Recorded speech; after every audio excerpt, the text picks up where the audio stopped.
A Fox Studio foi um dos mais tradicionais e importantes estúdios da história do cinema, e nesse vídeo aqui vocês vão descobrir como que ela surgiu até o seu fim após ser comprada pela Disney. Então fica comigo até o final desse vídeo, se inscreve aqui no canal, deixa o seu like porque o seu like ele é muito importante e bora lá começar esse vídeo.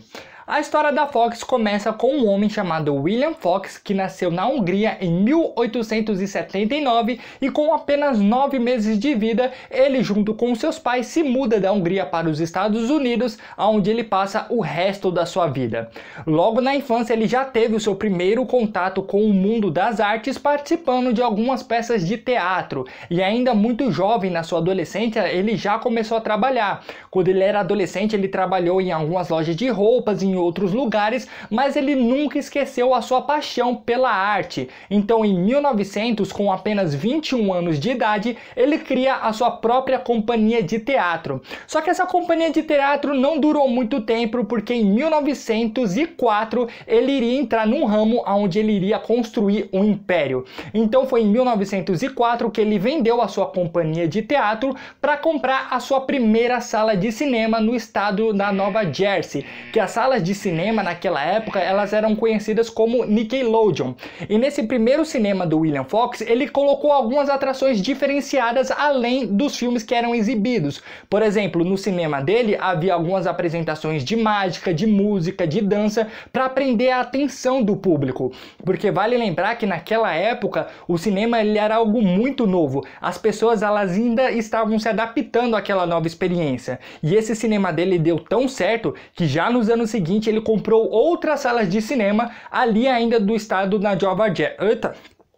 Toda vez que eu vou gravar um vídeo eu me engasgo, é uma merda quando isso acontece, mas como eu disse, né, ele começou a adquirir outras salas de cinema ainda ali no estado da Nova Jersey, só que essas salas de cinema que ele foi comprando, ele começou a fazer algumas mudanças na estrutura do cinema. Ele começou a deixar a estrutura do cinema com um ambiente mais confortável e aconchegante, que é essa estrutura que a gente conhece hoje em dia. E naquela época ele apenas exibia os filmes de pequenas e médias produtoras da época. Até que ele teve um problema com uma das produtoras que estava com seus filmes sendo exibidos ali no cinema do William Fox, e esse problema contratual eles só conseguiram resolver depois de um bom tempo na justiça. E depois dessa dor de cabeça gigantesca foi quando o William Fox ele decidiu que começaria a fazer os seus próprios filmes para exibir nas suas salas de cinema. Então foi em 1915 que ele cria a Fox Film Corporation, que era um estúdio de cinema. Naquela época a Fox Film ela seria mais um plano secundário, porque o William Fox ele estava muito mais focado em adquirir mais salas de cinema e expandir a sua rede de cinema. Mas esses planos dele mudou completamente após os filmes estrelados pela atriz Tena Bara fazer um sucesso gigantesco na bilheteria. Os filmes dela fizeram muito sucesso, principalmente ali do começo de 1920, e essa atriz ela se tornou uma das primeiras sex symbols do cinema. Então a Fox ela levou a carreira dessa atriz para outro patamar. Então o William Fox, percebendo que ele estava ganhando muito dinheiro fazendo os filmes, ele decidiu que iria investir ainda mais pesado na produção de filmes.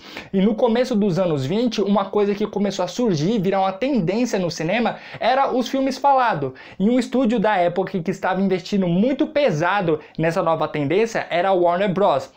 A Warner Bros, além de ela ter lançado o primeiro filme falado, ela começou a desenvolver o seu próprio sistema de áudio, e o William Fox ele não queria ficar para trás da Warner Bros e também já começou a desenvolver o seu novo sistema de áudio.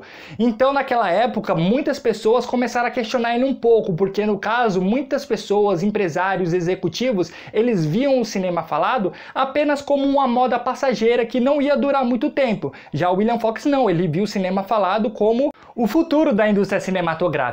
Também foi nessa época que o William Fox ele pega a Fox Film Corporation e se muda do estado da Nova Jersey para o estado da Califórnia, onde para se gravar os filmes teria muito menos impostos e o clima seria muito mais favorável. Nessa época não só a Fox ela foi para a Califórnia, como diversos outros estúdios também foram ali para aquela região de Hollywood. Lá na Califórnia foi quando ele lançou filmes que, além de se tornarem clássicos, foi um sucesso muito grande nas bilheterias, como por exemplo, os filmes White Price Glory, de 1926, o filme Evangeline, de 1929 e o filme Sunnyside Up, de 1929. William Fox ele sempre foi um homem que teve muita ambição e não tinha medo de investir. Quando ele foi lá para a Califórnia, ele comprou diversos terrenos para criar a Movietone City, que era um local gigantesco aonde ele iria utilizar para gravar os seus filmes e as suas grandes produções. William Fox ele sempre foi um homem muito ambicioso e foi exatamente essa ambição que levou ele à ruína em 1930, porque em 1929 teve a grande crise que afetou todo o mundo, mas principalmente os Estados Unidos, e lá as indústrias de praticamente todos os segmentos sofreram bastante e a indústria cinematográfica ela não ficou de fora. Só que o estúdio que ficou melhor na fita, digamos assim, foi a Fox Film, porque antes da crise explodir de vez, a Fox ela tinha lançado alguns filmes que deram muito resultado nas bilheterias. Então foi nesse momento frágil de Hollywood que o William Fox ele tentou comprar de uma forma questionável a MGM, que até hoje é um dos maiores estúdios de cinema do mundo, responsável por lançar diversos filmes icônicos. Só que essa essa compra que ele tentou fazer acabou não dando certo e para piorar a situação dele, ele acabou sofrendo um acidente de carro que deixou ele hospitalizado durante um bom tempo. Então, sem o William Fox no comando da Fox Film Corporation, os executivos eles não conseguiram ali segurar as rédeas dos estúdios e em meio àquela crise que estava destruindo os Estados Unidos, então eles começaram a perder muito dinheiro e para evitar que o estúdio falisse de vez, eles começaram a vender diversos cinemas que o William Fox havia adquirido ao longo de anos. Só que o William Fox, quando ele se recuperou daquele acidente só em 1930, ele teve que responder legalmente por tentar comprar de forma irregular a MGM. E a situação dele só piorou de vez depois que ele tentou subornar o juiz que estava conduzindo o caso, o que acabou acarretando em 1 ano de prisão para ele e posteriormente em sua falência.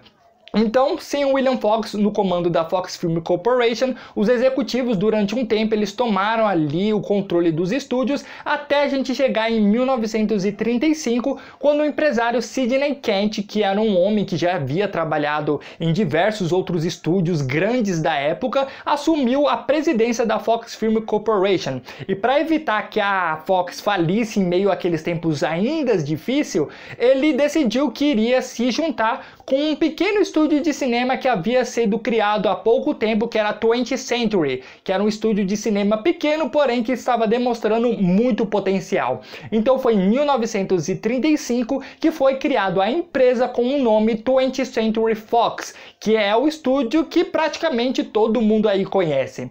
Então, com os produtores voltando ali colocar esse estúdio nos trilhos, eles começaram a diversificar muito mais os tipos de filme que eles faziam. Então foi nessa época que eles lançaram filmes como, por exemplo, As Vinhas da Ira, lançado em 1945. Na verdade, o filme ele é de 1940, que inclusive ele foi um filme dirigido pelo John Ford, que é um dos maiores diretores da história do cinema, e eles também lançam um filme State Fair, de 1945, que foi um musical que, além de ter dado muito dinheiro nas bilheterias, foi extremamente aclamado pela crítica. Também foi ali no final dos anos 40 e início dos anos 50 que a Fox ela cria a sua divisão para criar conteúdos exclusivos para televisão. Foi mais ou menos ali então 1949, 1950 que ela cria a 20th Century Fox Television, que no caso seria ali uma divisão exclusiva para criar os conteúdos para televisão, porque a Fox ela foi um dos primeiros grandes estúdios de cinema a investir na televisão, diferente de muitos estúdios grandes daquela época que via a televisão como uma ameaça que poderia acabar com o cinema. Muitos estúdios daquela época tentavam combater inclusive a televisão, criando ali mais e mais filmes. A Fox não, a Fox ela investiu pesado na produção de conteúdos para a televisão. Também foi nos anos 50 que a Fox ela criou uma parceria muito grande com a atriz Mary Monroe, que inclusive é uma das maiores sex symbols da história do cinema. Naquela época eles lançaram filmes que se tornaram clássicos como, por exemplo, Os Homens Preferem as Loiras, de 1953. Mas nos anos 50 a Fox ela lançou diversos filmes que não estavam dando ali o resultado que os executivos e os produtores estavam esperando, então eles começaram ali a apertar um pouquinho mais o orçamento de seus filmes, mas a coisa só piorou de vez no começo dos anos 60 com o lançamento do filme Cleópatra. Esse filme ele passou por tantos problemas e contratempos ao longo da produção e depois da produção do filme, e para piorar a situação de vez, quando o filme ele chegou no cinema, ele dividiu um pouco ali a opinião da crítica, e o filme ele foi um fracasso nas bilheterias. O filme ele deu tanto prejuízo que a Fox ela precisou vender algumas partes ali dos terrenos que ela tinha comprado para arcar com o prejuízo do filme da Cleópatra. E nos anos seguintes, praticamente ninguém queria assumir a presidência da Fox Film porque ninguém queria segurar aquele BO.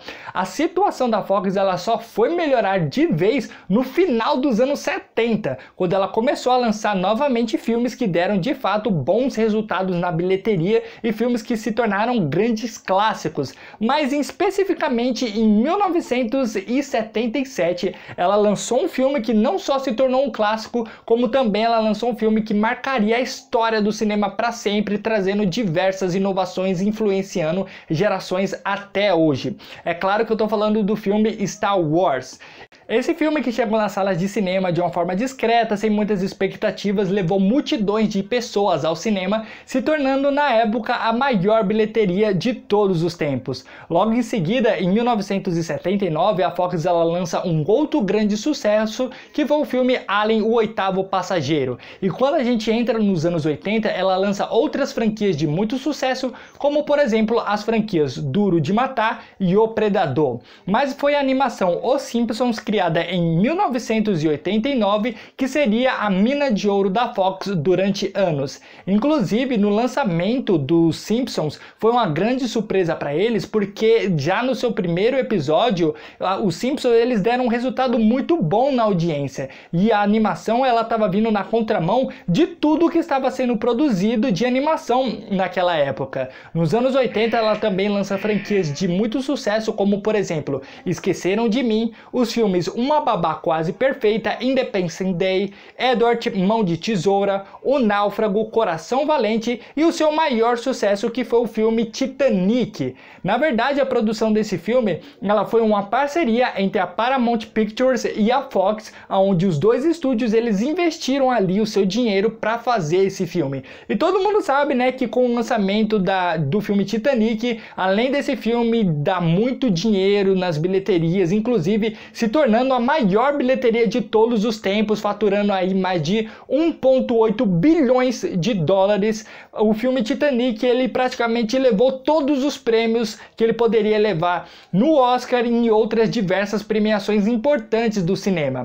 E com os diversos relançamentos que o filme teve nas salas de cinema, hoje o filme Titanic ele já passa de mais de 2 bilhões de dólares. Foi ainda nos anos 90 que a Fox ela compra os direitos de produção de filmes dos X-Men e do Quarteto Fantástico, porque foi nos anos 90 que a Marvel ela estava passando por uma crise financeira muito grande, e para evitar que ela falisse de vez, ela começou a vender os direitos de produção de diversos personagens. Então foi no começo dos anos 2000 que a Fox ela começa a lançar os filmes dos Mutantes e os filmes do Quarteto Fantástico, onde a maioria desses filmes deram um bom resultado nas bilheterias. Também foi nos anos 90 que a Fox ela compra o estúdio Blue Sky, que no caso era um estúdio de animações, um estúdio responsável por exemplo, lançar a animação Era do Gelo, Rio, e um filme também que eu gosto bastante, que eu vejo pouquíssimas pessoas comentando sobre essa animação, que é a animação Robôs, que inclusive tem uma dublagem sensacional. E vale ressaltar aqui que, cara, eu adoro de paixão a franquia Era do Gelo, inclusive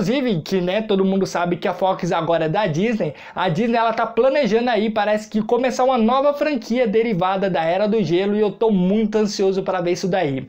Ainda foi nos anos 90 que a Fox ela cria uma outra divisão chamada Fox Searchlight Pictures, que seria uma divisão exclusiva para criar filmes independentes, que são os filmes mais artísticos. Essa divisão ela foi muito importante porque a partir dessa divisão que diretores, produtores e roteiristas eles tiveram a oportunidade de lançar os seus filmes mais autorais, que são normalmente esses filmes que vão para diversas grandes premiações e normalmente ganha essas grandes premiações. Então a Fox ela foi muito inteligente porque ela criou uma divisão exclusiva para produzir filmes para ir para essas grandes premiações. Já quando a gente entra agora nos anos 2000, a Fox ela lança outras franquias de muito sucesso, como por exemplo, Alvin e os Esquilos, Planeta dos Macacos, Kingsman, Uma Noite no Museu, e em 2009 ela continua sua parceria com o diretor James Cameron e lança outra revolução para a história do cinema, que foi o filme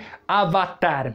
Esse filme, além de trazer muitas inovações como a evolução do 3D, esse filme ele foi um estouro nas bilheterias, se tornando a maior bilheteria de todos os tempos na época, e hoje em dia esse filme ele continua com o título de maior bilheteria de todos os tempos. Porque por mais que o filme Vingadores Ultimato chegou nas salas de cinema, passou a Avatar, um tempo atrás, agora em 2020, ou foi no começo de 2021, que o filme Avatar ele foi relançado em alguns países, mas principalmente na China, o filme ele deu muito dinheiro e passou novamente o filme Vingadores Ultimato. Então hoje, quando eu gravo esse vídeo, Avatar é a maior bilheteria de todos os tempos. Então as coisas aparentemente parece que estavam indo tudo bem. Até que um tempo atrás, mais ou menos ali 2016, 2017, começa a surgir alguns rumores sobre a Disney querer comprar a Fox. E eu lembro muito bem que naquela época, quando eu vi aqueles rumores, eu achei muito estranho, porque a Fox era um estúdio gigantesco, estava lançando filmes que estavam dando bons resultados nas bilheterias e era dona de diversas marcas famosas e dona de diversas divisões espalhadas aí em diversos segmentos de criação de conteúdo. Só que depois de alguns meses, realmente esses boatos foram confirmados e aí saiu a notícia de que a Disney estava querendo comprar a Fox e algumas divisões da Fox. Ela não seria dono de tudo que envolvesse o nome Fox, mas principalmente a Disney estava querendo comprar os direitos dos filmes que a Fox havia feito ao longo dos anos. Só que durante esse período de negociação foi uma grande novela, porque depois de um tempo a Comcast, que é uma empresa multibilionária, dona por exemplo da Universal Pictures, também entrou na briga para comprar a Fox. Mas no final das contas a Fox ela foi para casa do Mickey e em 2019 a Fox ela se une de vez com a Disney. Só que a Disney ela decide matar de vez o nome Fox e ela altera o nome da Fox de 20th Century Fox para 20th Century Pictures, onde a Fox ela morreria de vez com esse seu nome. Até mesmo aquela divisão Fox Searchlight Pictures teve seu nome alterado, eles tiraram ali o nome Fox. Essa união ela gerou muita discussão tanto na indústria cinematográfica, até mesmo entre diversos criadores de conteúdo, sobre o monopólio que a Disney estava começando a construir. Inclusive, após essa união, muitas pessoas acabaram sendo demitidas, mas se a gente for ver pelo aí o lado bom, finalmente a gente vai ver os Mutantes e o Quarteto Fantástico no universo cinematográfico da Marvel. Bom pessoal, essa é a história da Fox que eu queria contar para vocês, espero que vocês tenham gostado. Se vocês gostaram, se inscreva no canal, ative uma notificação porque assim você fica sabendo de toda vez que eu lançar um vídeo novo, e curte esse vídeo porque a sua curtida ajuda bastante. Aproveita e coloca aí nos comentários qual é o próximo estúdio que vocês querem que eu venha até aqui e conte a história dele para vocês. Eu também vou deixar aqui nos próximos vídeos ou aqui no cardzinho, ou você dá uma fuçada aqui no canal que tem outros vídeos da onde eu conto a história de outros estúdios de cinema. Então é isso pessoal. Antes de finalizar, não se esquece também de seguir o Diário do Cinema nas nossas redes sociais. Os links das nossas redes sociais vão estar todos aqui embaixo na descrição do vídeo para vocês. Agora sim, é isso, até a próxima semana com mais um vídeo do Diário do Cinema.